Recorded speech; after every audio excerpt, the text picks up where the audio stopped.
call it Alt-A. Some people call it subprime. Listen, a bad reputation that subprime got. What we're really talking about is getting loans for people who are worthy of owning a house, who desire to own a house, and up until this point are on the outside of a house looking in. Listen, Oaktree Funding has a program tailor-made for your self-employed folks. Check this out. No income verification. You don't state it, there is no income verification whatsoever. Credit score requirements are surprisingly fairly reasonable because this is for a non-owner occupied or a second home. How many folks do you know right now who are cash rich but can't show the income because they're self-employed who would benefit from a program like this? Listen, this program from Oaktree Funding alone could make your 2021, so check it out. All you gotta do is click this banner right down below and get in touch with these guys. Listen, they will teach you about that program and all the other stuff that they're doing over there to help your 2021 look better.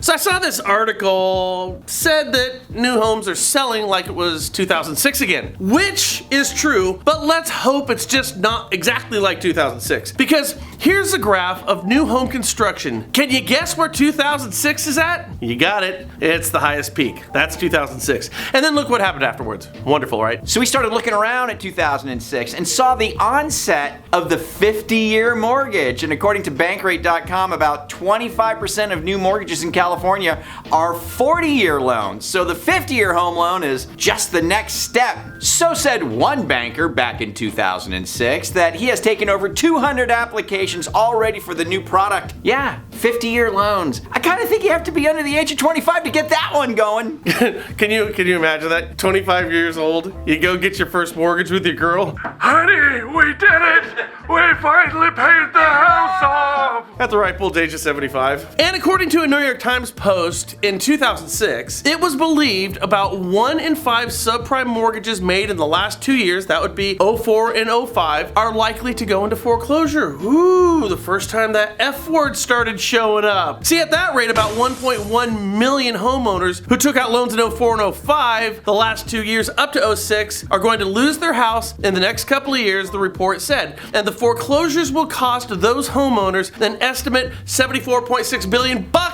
in primary equity. And worth pointing out, at this point back then, we hadn't seen the tidal wave of foreclosures. They followed in 2007. But what we can now see today is how little the New York Times or anyone else knew what was going to come. 1.1 million homes? No. There were more like 3.1 million foreclosure filings issued during 2008 alone, which means that 1 of every 54 households received a notice of default in 2008. New York Times grossly missed that one, didn't they? Because 9 and 10 were just as bad as 08, in a lot of ways worse. Now, remember, the recession didn't really start to let up until at the end of 2010. Now, I found this article of particular interest because it was the actions of the new home builders. See, I've had a number of conversations how new home construction overbuilt the demand for the market back in 2006. That not just subprime loans, but the massive amount of new home construction put the inventory demand out of some type of symmetry, out of whack, very much how we are now. You see, the years preceding the meltdown, new home builders were projecting increased housing demand massively. Now, when that didn't happen,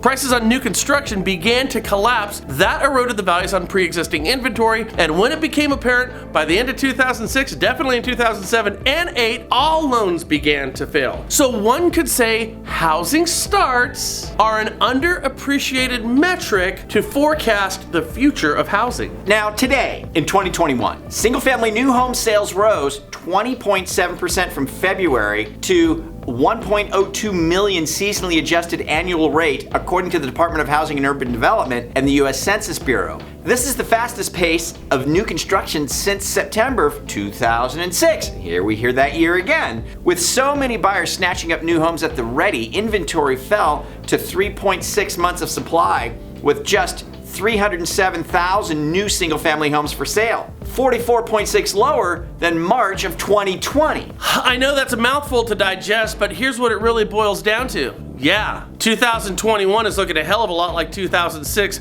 Rip! Ooh, we just don't want it to mirror all the way across, do we? So here's the deal. We should know if we're going to have some type of housing reset. I'm saying by like October of this year, when these forbearances start to fall apart. So what are your thoughts? Leave your thoughts down below. Let us check these things out. If you have any specific comments or show ideas, leave it in the contact up above for us so we can check it out there.